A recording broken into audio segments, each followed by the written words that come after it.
So in this video, you'll learn how to remove the lock screen shortcuts on your Samsung Galaxy A36.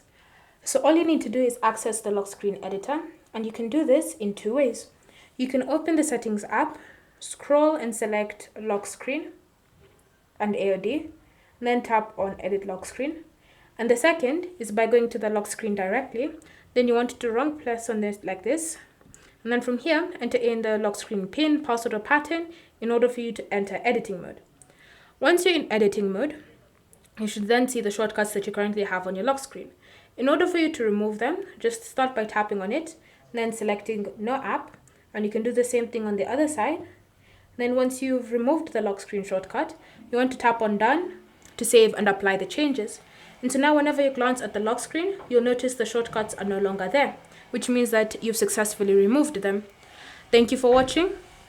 If you have any questions or comments, leave them down below and we'll get back to you.